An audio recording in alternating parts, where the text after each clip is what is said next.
love those pictures of Hello, you. welcome to MOMFIT with Joe Peters. I am Joe, the Unicorn Coach, your host on this amazing show that is all about helping you to win the marathon of motherhood without burnout. Welcome to the Spanglish World Network and the Her Network on the single TV channels 250 and 251. Please remember to download the Single TV app in the respective stores in iOS and Android devices. While you are downloading, make sure to rate us and leave us a comment. The app is free. And if you don't want to have an app in your phone, you can also access Single TV in all the smart TVs since 2016 through Google Chromecast, Amazon Fire, Fire TV, Roku, and Roku Stick anytime to watch Monfet with Joe Peters and all the other amazing shows that we have in the Spanglish World Network community. I want to invite you to follow me if you are not following me yet. Like it shows in the screen, Joe Unicorn Coach. I handle my social media myself. So if you're having an issue, a challenge, a question, or if you are getting to the edge of burnout, trying to run the marathon of motherhood, send me a message. That if I don't know the answer on how to help you, I will find an expert like Stace that will come here and we will help you together because our mission is don't leave any mother behind. We need to win that marathon of motherhood together, no matter if we are in mile 1 or in mile 21. I am super excited, super excited. This is a very special episode um, that is going to help so many women around the world. I am honored to have my dear friend, soul sister, coach, mentor, um, ride or die, good friend, Stace. Stace, in addition to be one of those women in my life that is in my inner circle that I don't know how I will be able to live my life and my motherhood without her. She is also an amazing best-selling author. She is a double time certified coach. She is passionate about breaking down the research and the rigors of positive psychology and conscious parenting into bite sizes, easy to digest for busy, stressed parents. Because let's gonna be honest, we don't have time, and that is where Stace make her magic, where she take all of that and just give you the extract part for you to thrive in your journey. Her motivational content began with 1 minute videos and grow into a top rated podcast, masterclasses, workshops, private groups, and group coaching. I'm being her client for both one on ones and group coachings, and it's been absolutely amazing. She's also an international speaking engagement guru, and she now travels the world with her kids and her husband trying to break the paradigm of what should a family be doing in those early years. She also have published 5 international best-selling books, and we are been talking today about her newest book, her newest release that is all about how to conscious parenting your ADHD child. After decades of studying personal improvement and child development, she became the mom of a child with learning magic, Differences. differences, magic, Yeah, magic, ADHD, and right. autism. She immersed herself even deeper into research to make sure that she was doing the right thing for her family and her son. Um, in 2020, she did something that a lot of us are afraid of.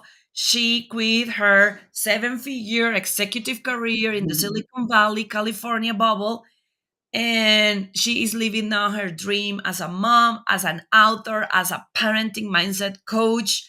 And she and her husband Barry and her 2 amazing boys, Dashiell 13 and Declan 10, are world schooling. They have been on Spain, Greece, Portugal, Mexico, Costa Rica, Scotland, and Mhm. just what they have so far in the last 2 3 years. Stace, thank you so much for being here. I love you, and I'm so excited for this conversation and how we are going to invite everybody to get their hands in your book and start finding a different way.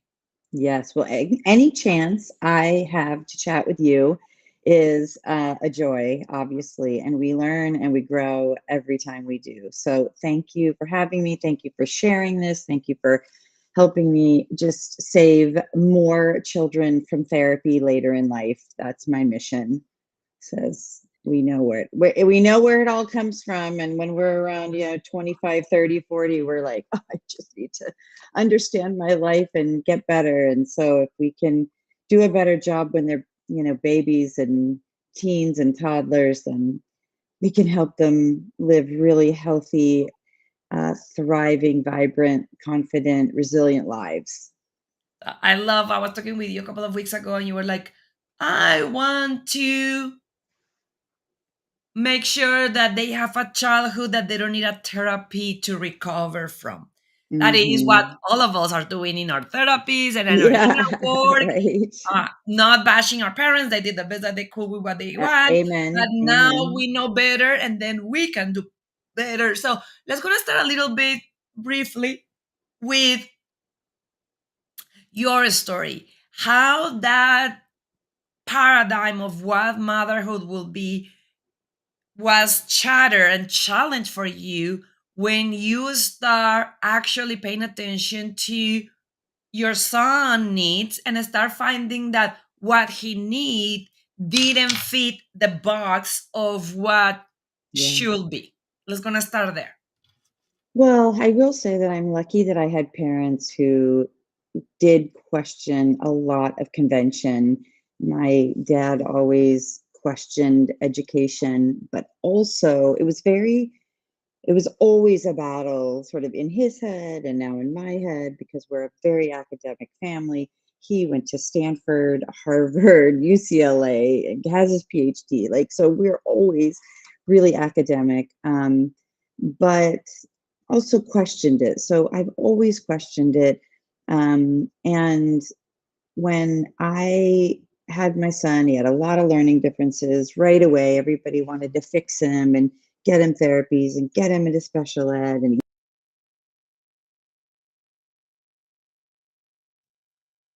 We lost her. So I'm sure that she's going to come back in any minute.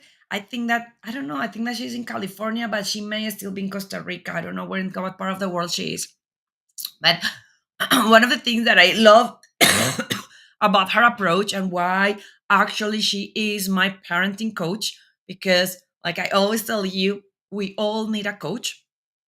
That is that she took that opportunity and that understanding of what was coming in front of her.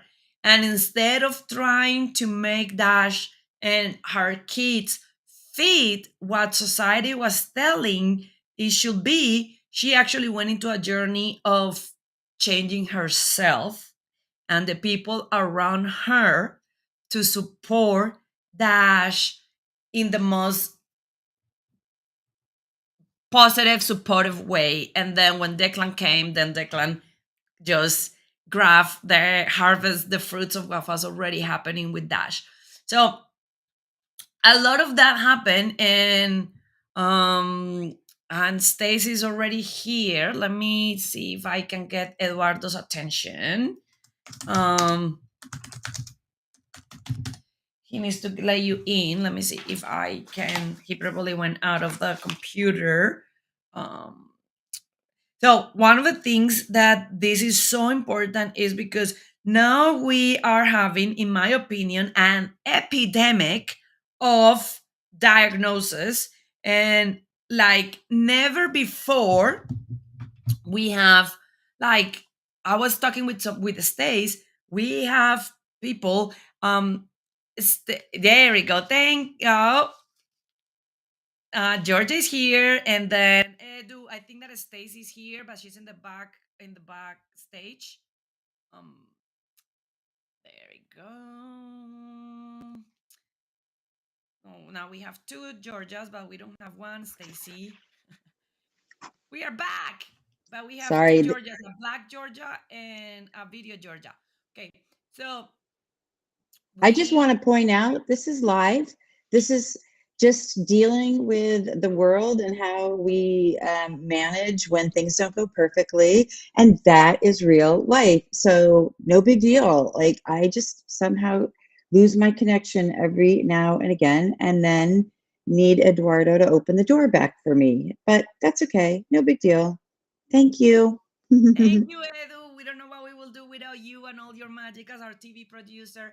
But then what I was telling is that it's an epidemic right now, and I was telling them and for everybody, Georgia is joining us. Georgia is another one, is the third wheel of our tricycle. And we are going to be just chatting, the three of us, into this conversation. But one of the things that I'm being very aware of and surprised is how many more diagnoses of ADHD, autism are right now for kids. Sometimes even with 1 year old, a year and a half year old, like toddlers that are already being labeled into, oh, you are going to be for the rest of your life going to be labeled into this ADHD, into this autism. And Yeah. the reality is we need to understand a little bit more of that and what is happening. So I would love to hear Yeah. both of you. Edu, I like the first one where we still see um, the purple. There we go. I think that I like that one. Georgia, if you turn your phone sideways, uh, so the other way, then I think there we go. That is absolutely perfect. So I would love to hear a little bit about that. Like, what is that label? What that label means? And I know, Stace, that you have that concept of ADHD, what that means. And then I would also love for Georgia to share a little bit about how these concepts are being helping her with her kids, even though they don't have the label and they are not being Yeah. diagnosed, to just show that this apply to all of us as moms. So, Stace, why we don't talk a little bit about that label and what that is? Yeah, first of all, labels can be helpful and they can be hurtful. It just depends on what your mindset around them is. So early on, when everybody was saying, oh, he has attention deficit disorder, like I knew right away words have power. And, to keep using this deficit disorder and it's bad, it wasn't going to work for me. And so I immediately changed it to dear human developing. That's all he's doing. And he's just developing at a different pace, in a different way, on a different path. And, as soon as you sort of change that perspective, you see your child differently. And when look at something differently, then they behave differently. They're going to live up to the expectation that you have for them. And if you see them as broken or deficit or disordered, then they are going to fit into that. But if you see them as merely developing in a different way, then you're going to show up differently for them. And then they're going to show up differently. Um, I also think with this huge influx of diagnosis, there's a lot of theories around it. Is it, that it's always been there, we've just never noticed it? Is it that the diagnostic scale is changing? I do believe that there's a lot to be said for the technological advances that we have had recently and the development of our brain just on a biological level, and I think that our brains aren't growing as fast and keeping up with what's happening in our world and how fast we're moving. And so we're all reacting differently to it. Uh, So anyway, when my son was diagnosed, I just immediately said, I'm not going to look at him that way. I'm not going to try to fit him into a box, into an IEP, into a school system, to a socially conditioned belief system that says he is X, he needs to be Y, we can get him there through Z. Like it doesn't work that way. So I just immediately was like, no, we're going to throw that out the door. It's a total risk. It doesn't fit in the box. There's a lot of judgment. So in my book, I talk about labels. I talk about judgment. How do we deal with the judgment? I talk about them not being broken. I also talk a lot about the mom guilt. And is it my fault? ADHD is not because of bad parenting. And it's shocking how many people believe that still. And so I really use the book to debunk that myth. I love that. G was gonna talk a little bit about how some of these principles, now that stays dropped again, how these principles that you're been learning from Stace are helping also your relationship with Pick and Coda, and because they don't have the label and they diagnose, but it's still they're applicable. It's actually a great question. I really appreciate you asking me because I do have 2 boys, and they're 12 and 13 now. They haven't always been 12 and 13, and 12 and 13 is still challenging. But, my children, they don't have any labels, but that doesn't mean that everything is really easy as a mom, and it doesn't mean that I can't take different ideas from different I modalities might be the right word, but from different, schools of thought and bring them into my parenting. You see, for me, I only know what I know. I only know from the experiences I went through as a child. But one of the biggest things that has helped me become a better parent to interact with my children has actually been the opportunity to work with Stacey because she has opened my eyes to a different way of seeing how things can work and a different way to view what's happening. So, for instance, instead of seeing something as this child is being obstinate, simply being like, this child actually doesn't know. They're not here trying to make my life harder. They're here trying to learn. And they're in that position of, I just really don't know what it is you want. So I'm doing the best I can. So I've been able to take these different moments, and sometimes I've been pulling my hair out. I've called Stacey, she is my coach as well, and I have called her in tears saying, "Please help me. I need you. I don't know what to do. I feel like throwing this child off a cliff. I know I can't do that. I'm so frustrated." And and she has said, "Hey, wait a second. Let's talk. Let's figure this out." And she's gone through and she's listened and she's helped me and she's given me these tools. And I hang up with her and I go, "How do you know these things? I like, where do they come from?" And just I know she's gone through a ton of different experiences in her life, and she has this way of just seeing things and saying, "Let's look at it this way." And to be perfectly honest with you, the things she's taught me, I actually have a company and I have 14 employees, and I have called her as well to say, "I don't know what to do with this situation," and she continues to help me, and it all seems to be based off of these same principles, and it's made a massive difference in my relationship with my children. You see, a long time ago, real quick story, but a long time ago, I saw this photo of a family, and they were in a different country. I don't remember what country they were in, but it was like a grandma and grandpa, and their kids were there, and then they had their grandkids around them, and they all looked happy in this photo. And I remember going, "I want that. I'm gonna have that." But the only way for me to become a grandparent where my kids and my grandkids hang out with me is if I change what I'm doing now. And so that picture has given me the opportunity to see, "Hey, wait, I need to do this better, and how do I do it better?" And so, Stacey has really helped me with all of those moments of, "Ah!" and I will give tell them something else to it's move forward. one secret, and I'm going to give it all to you right now. Like, you don't have to read a million books. You don't have to watch a million things. You don't have to take a million courses. The number one secret is to get inside the head of the child. Where is the child? What is the child thinking? Really, because because we're always parenting from the past or the future, and not the present moment, and not where the child is right now. And we make a lot of assumptions about where the child is from. They're just being naughty. They're just trying to manipulate me. They're just trying to get their way, which, by the way, a lot of times they are, because they're a child and that's all they know.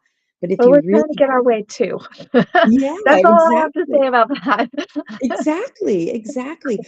But we don't remember that they don't have the decades of experience and neurological, biological development that we do, right? And so, but by the way, I know, you know, adults in conversations that are both still trying to get their way. And, that we have so much conditioning around being right. That I see people fighting over whether something was on a Tuesday or a Wednesday. And you just kind of, if you can step back and go, does it really matter? Like, does it, I would rather be right, or do I want to be happy? Do I want to suffer, struggle, fight, or does it matter? Does it matter with adults? Now, with kids, instead of like, does it matter if I'm right or wrong? Where I really try to go is, what's the lesson that needs to be taught right now? What is the thing? What's the lagging skill that they need to learn? And where does my wisdom come from? My God, it just comes from 30 years of studying my own personal development. Like, how do I be better? How do I think better? How do I see the world differently? How do I have more compassion?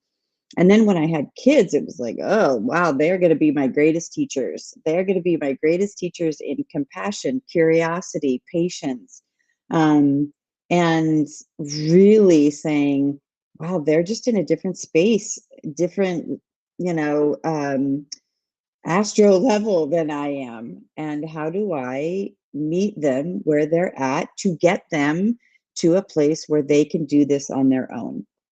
And I think that is important, super important, what both G and Stace are saying, because I love the reframe. Because some of you are watching and you're like, well, my kid is not labeled ADHD, so that what they are Hmm. talking is for those kids that had those challenges.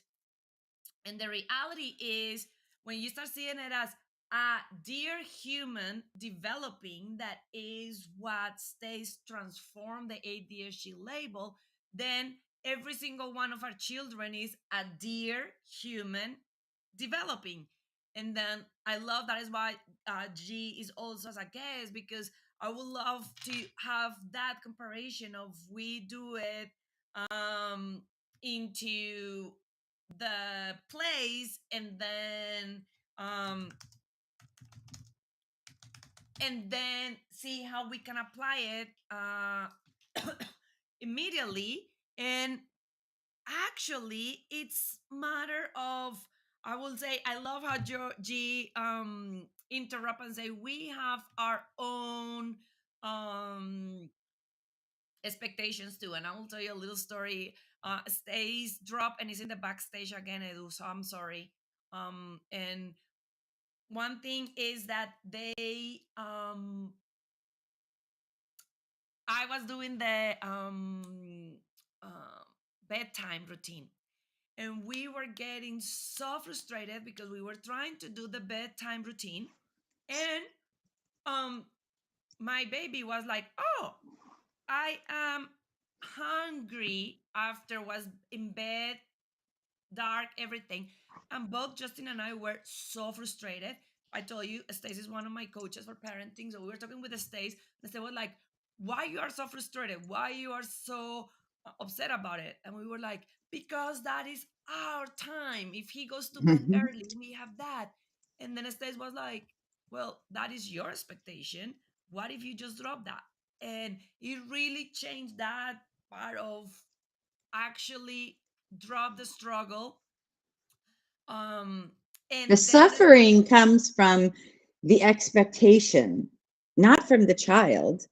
It comes from the expectation that we have that that child is going to go to bed at 8 o'clock because I have an expectation that that is my downtime and I get to watch TV and hang out with my husband and drink a glass of wine.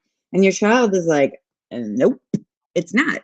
So you can either fight with your child, or you can change the situation. You're not going to change the child yet because he's growing and he's developing, and he is going to go to sleep at 7. He's going to go to bed at 10. Like, I don't know exactly when. We're going to do all kinds of little tips and tools, and we're going to try strategies for a bedtime routine.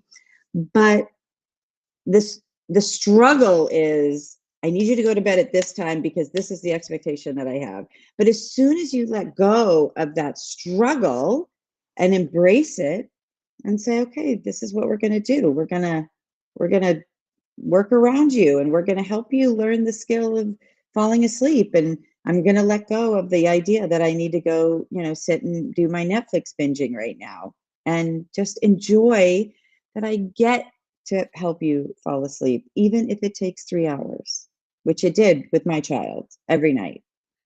thank goodness for my note. But let's gonna talk a little bit, for I want to hear from both of you on this one, and because this is a probably almost getting into that cliche concept that everybody is using it.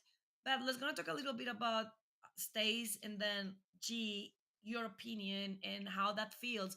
What actually is conscious parenting? When we are saying we are conscious parenting a dear human developing, while we are talking about what is that difference G was saying before from all the modalities that are there, how this one is different and what requires from us as the parent to support them in their growing.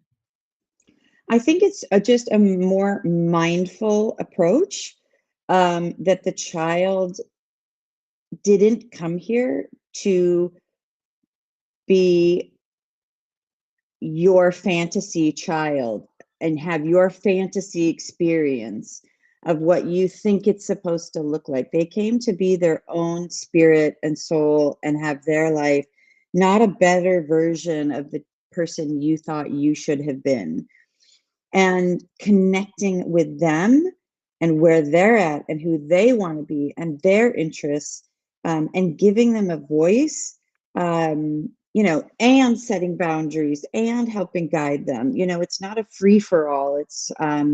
But it's just being more mindful and not being as parent knows best. It's, we are Sherpas, we're Sherpaing them, not shoving them through life.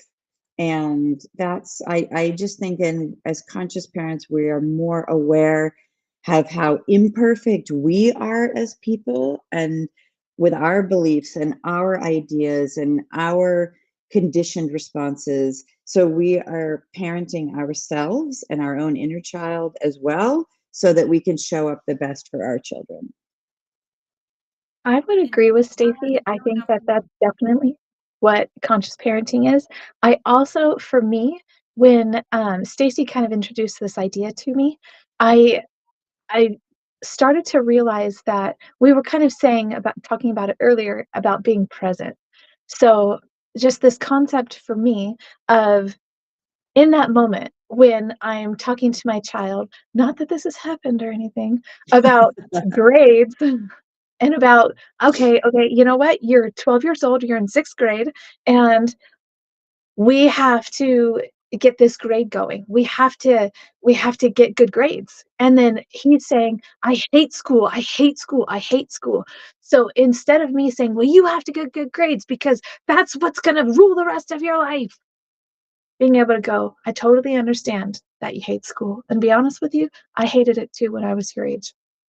But the whole point in school is just really to get in the rhythm of being able to pull things off and make things happen.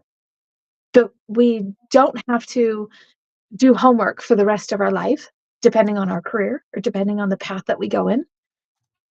Sometimes we do. depending on what your path career is, but your career path. But I think conscious parenting is about being in the exact moment that you're in at that time. So instead of, like we were saying, instead of living from the past or living from the future, being able to go, what does this child need immediately, right here, right now? What are they thinking? What are they feeling? What's going on inside of their head? And then recognizing that the words that I say and the way I react go into his head as well. And it says, hey, this is how you should react in the future. This is how you should think. And so I need to make sure that I'm not implanting anything that's negative as much as I possibly can not implant that. And I need to make sure that I am guiding and loving, still being firm. Firm is okay. There's a difference between saying, hey, you know what, we said no, so we're not going to go down that path. Even if there's an explosion, like we can still stay firm and kind without living from the reactions that we had from our parents in our past or our expectations for the future. And that to me is what conscious parenting is. And I've learned that from you, Stacey. So thank you. Yeah. Sorry, I keep popping in and out. I come back. Are you in I Costa just keep Rica? going to the backstage. Are you in Costa Rica? Maybe it's internet, or No, you're in California? no, I'm in California and I don't lose anything. They just keep throwing me backstage. But so I don't know what's happening, but it's okay. I'll just keep coming back. So we're just So making it interesting. yes, absolutely. I want to hear now a little bit of why do you decide, Stace, to write this book that is launching? I know that you are being for a long time coaching groups and one-on-one, like you are being coaching G and me. What was that need that you saw into, okay, I need to put this into a book, and where that mission came on, and what do you compile in that book for the parents that are trying to do things different, like G, like me, that, like we were talking at the beginning of the episode, that are trying to raise kids that don't need therapy like we do. Yes. Well, so first of all, it's interesting because I was in a support group a couple days ago, and she introduced me as a parenting expert. And I was like, please don't introduce me as a parenting expert, because I think it's an oxymoron, that word. I don't believe that there is such a thing as a parenting expert. I think that there is a mindset coach and Sherpa and guide, but I just have to say that expert, I think, is such an unfair word for parents, because it sets me up as somehow I am better than, and I've got it figured out, and my children are going to be perfect, and that parent I'm coaching is less than perfect and trying to get to perfect. And there is no perfect. There is just the journey. And I think it's really important not to set us up as better than, less than. It really is just knowledge and awareness and study. And I have just been studying a lot. And hey, Eduardo. And so the reason for the book, though, is because there's so many books out there. There's so much noise and so much social media. And honestly, I wanted to write a short book because I have ADHD. I don't have the attention span to be able to read a 300-page book that has a lot of research and science in it. And I'm not able to go even on social media and follow people, because I go down this rabbit hole, and 4 hours later I'm watching gender reveals and looking and I'm saving DIY projects for a home I don't even have, so I can't do it. But it's all the things I wish I had known in really short form, with a sense of humor. It's all the research you need, but that you don't necessarily need to be overwhelmed with. And it's just that sort of gut wrenching truth, because my very first chapter is, what if everything we've told about parenting is a lie? And it's the lie about expectations. It's the lie that we're supposed to be perfect and we're supposed to get it right. And it's the lie that, that even one strategy is going to work for every child. And it isn't, I mean, it used to be that the timeout chair is going to work, and, that punishment is going to work, and shame. If punishment worked, you would never have to do anything twice. You'd never have to tell them twice. But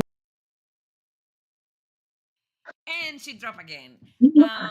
And I love what she's saying into the expectations. And go ahead.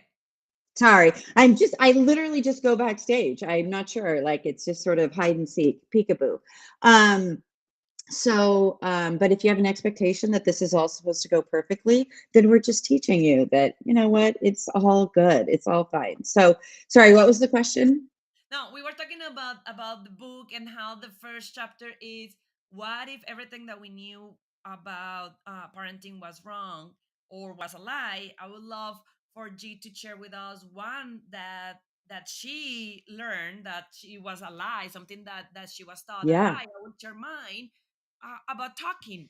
And I actually feel so sorry for so many moms in the toddler group on the same month that my baby was born that were putting their kids into speech therapy and 3 million things of therapy because their kids were not saying 100 words by the time that they Hmm. were 12 months, and then their speech parenthesis, I know that there are cases where there is a speech development, but at one point we just let an external source like a doctor or science tell us your kid had a speech development issues or a speech delay, and at what time we trust our own child. I remember having that worry because it was my baby was almost a year and a half and he was only doing sign language. Georgia taught me how to do sign language with my baby. He was not speaking. And then I start worry like, do we need to put him into this therapy? And I think that is where we get into the rabbit hole because then since they are babies, they start getting the label, oh, he's delayed, he need therapy, he need extra. And that is a hat that I believe is hard to take off later. And I will tell you, everything was a lie. I trust, I keep doing what I can do, keep reading a lot of books, keep Hmm. reinforcing, keep telling him sign language so he could communicate and don't get frustrated. And then 3 months after he turned two, he just one day start and now he's a parrot and he doesn't shut up and he has an amazing vocabulary that even in his school they said that his vocabulary is so advanced. So that was an example of something in parenting that was a lie. It was a lie that if my child was not saying 100 words by the time that he was one, he will have a speech delay. Gee, Yeah, what about it's you? What yeah. is one that it was a lie, a parenting thing that they teach you that you learned that was a lie? That my children are supposed to listen to me the first time I ask them to do something. And if they don't do it right away, then there is something wrong. Either I'm doing a bad job as a mom or they're not doing a good enough Mhm, job as mhm. children. And that it yeah. I have really struggled with that because I remember my son when he was 2, he has such a strong personality, and I like I said, I do have 2, you guys know that, and, the first one, my older one, my 13-year-old, they're only 14 months apart to the day. So I've never known anything different, I've never had children, like, with a gap between them really. But the first one, he was so easy, so I just assumed the second one would be easy as well. I just assumed it would just be like, "Okay, we're gonna do," and he would sign to me. My first one, he would sign to me, and it was very, very easy. He caught on to signs. My second one, he was kind of like, "Hmm, you Mhm. can he can sign for me. I'm cool. Mhm. I'll figure it out a different way." He was so, like, strong and such a like a, "I can do this on my own, and I don't have to follow your path." And that was really tough and really hard for me because he didn't want to follow my path, and I didn't understand that he had his own personality, and that was why he wasn't following my path. My path wasn't wrong, but neither was his, and I could have learned to work with his path and helped him and worked with him in a different way, and I remember when he was 2, I remember just sitting there screaming at him and just being Mhm. like, "Ah!" Like, literally, honestly, this demon was coming out of me, and he was just looking up at me like I was an idiot. And I really was struggling with him so much because I just had no idea how to connect with him. And I didn't actually know Stacey at that point in time. And I really, really wish I had the different tools that she's given me because I could have taken a step back and I could have said, "You know what? It's okay, bud.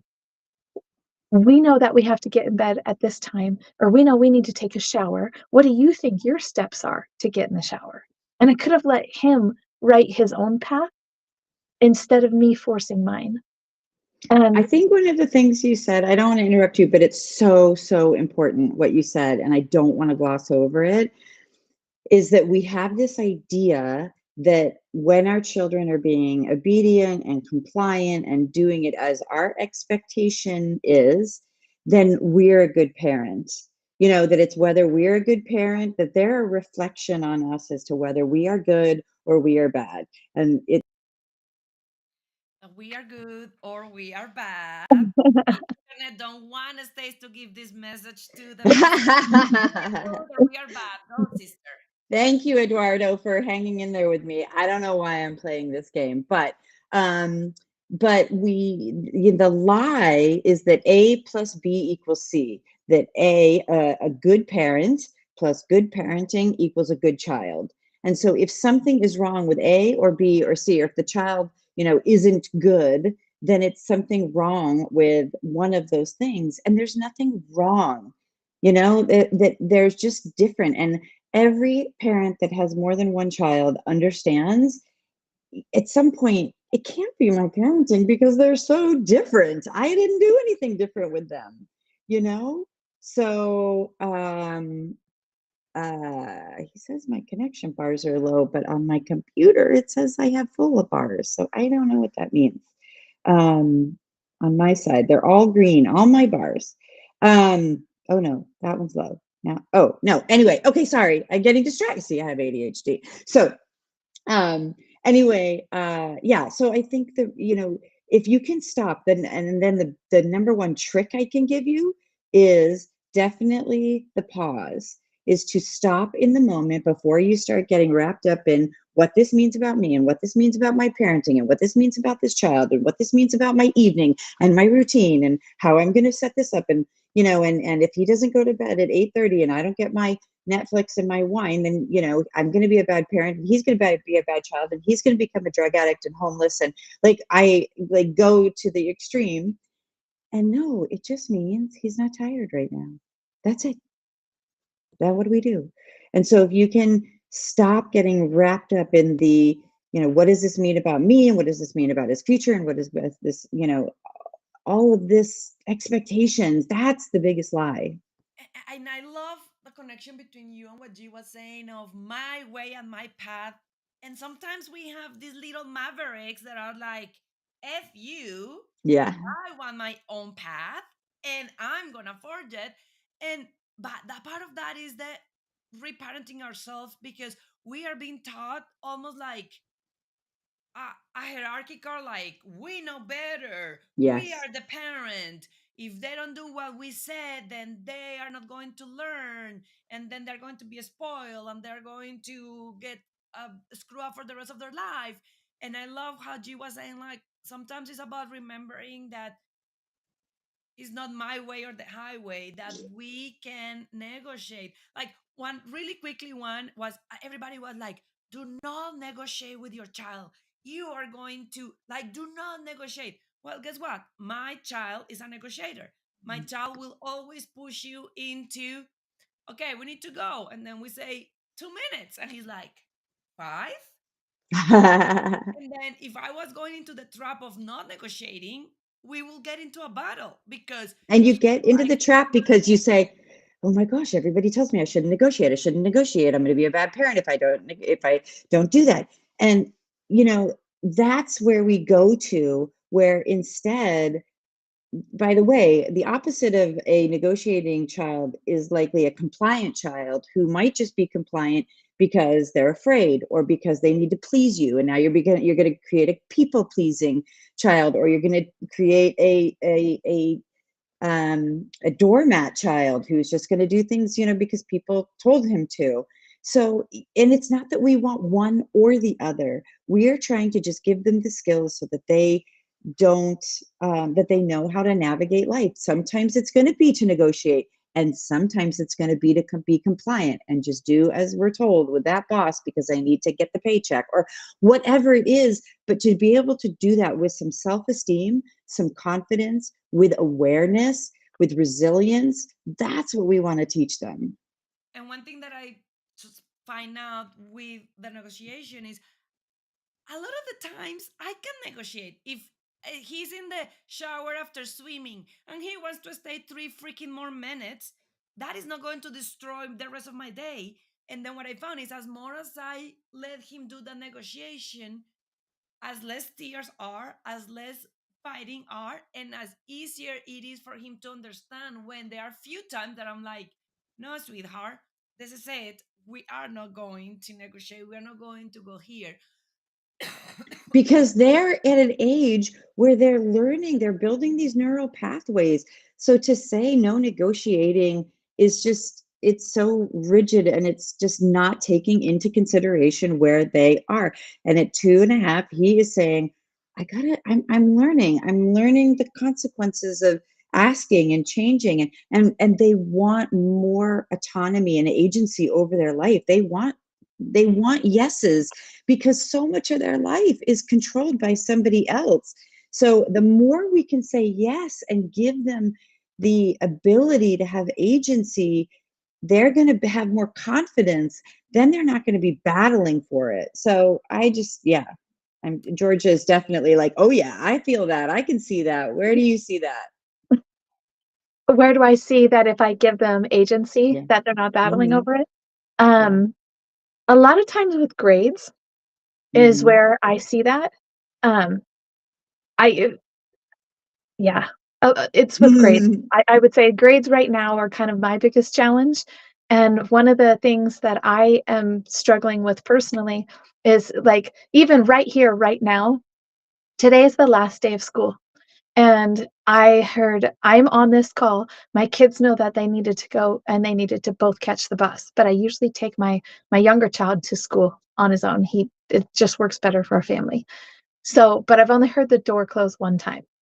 So I know that only one of them is on the bus. I know the other one is actually asleep and school starts in 4 minutes. But I grades are one of the things that I think, as a parent, I want my kids to have a certain level because that's what society says, and I want things to be turned in at the exact time. That way I don't get an email from the teacher. That way, whenever I say I volunteer at the school, I don't have to have a teacher come up and say, "Hey, he's missing 9 homework assignments." But that's one of the things where it creates, like, a big battle between us. And so when I step out and I say, "Hey, please tell me where you are with school. You tell me." And I allow him the opportunity to tell me. And I allow him the opportunity to say, "Yes, I got that turned in." And I allow him to do all those things without me saying, "This has to get done, this has to get done, and the grades have to happen," or ah! I feel like he is able to, and he steps up when he's given that opportunity to do it on his own. And, the past few nights, he's had some assignments that haven't been turned in yet. And I didn't say anything about the missing assignments. He was just, instead of on video games, he was sitting on the couch doing his homework. So, when I give him the opportunity to do things on his own and not try and force things on my time frame. And I love how you guys talked about negotiating, because we do negotiate. My husband's a little bit better at that than I am, because I'm like, "Turn it off now." And my husband's like, "How long until you're done with that game?" My son's like, "3 minutes." He's like, "Okay, finish it," and then hop off. And so I'm learning from watching my husband interact that way, that that is a good part of negotiation, and negotiation isn't always like, "I'll give you 3 M&Ms if you give me a homework assignment." You know what I mean? It's not always That's that. bribery. That's not negotiating. And I love how you're showing that how this can be applied with toddlers, with 13 years old. And this was such an amazing show. Thank you, ladies, for coming here. We need to do this again. I love having you and just talk about all of this journey of winning the marathon of motherhood without burnout. Stace, before we leave, how everybody in the world can get your book, where they can find your book, where they can go and purchase your book and read it and then start applying a lot of the tools that we talk about during this episode for having that conscious parenting to a dear child, um, A dear human dear developing. human developing. So, At Amazon.com. You can buy it as a download or you can buy it as a soft copy. It's there. And I would really, really appreciate after you purchase it, if you and it's only $4.99 for a download, so it's really economical, easy to read, short. But I would really, really appreciate if you would buy it and then leave a review, because that is what people want to see. And it's just coming. Actually, it's just on soft launch right now. Only a few people know it's on Amazon. It doesn't really go out publicly until the 11th, but for your audience, they can get it now on Amazon.com. so everybody in the world that is watching MomFit with Joe Peters, you have the pre-sale of Conscious Parenting, Your ADHD, ADHD Child, Stacey Yates Sellar. Make sure that you go to Amazon.com. If you are watching us in social media, we are going to put the link below. So go there, buy the book, read it, leave her a comment, and let's go now all start doing this approach of conscious parenting our Thank children you. so they don't need therapy later on. Thank you so much. And for everybody else, please remember that this show can also be heard on the Spanglish Radio Network. Please check out www.spanglishworld.ca for all the news and programming. Spanglish World. It's time to watch it, hear it, read it, download it, and leave it.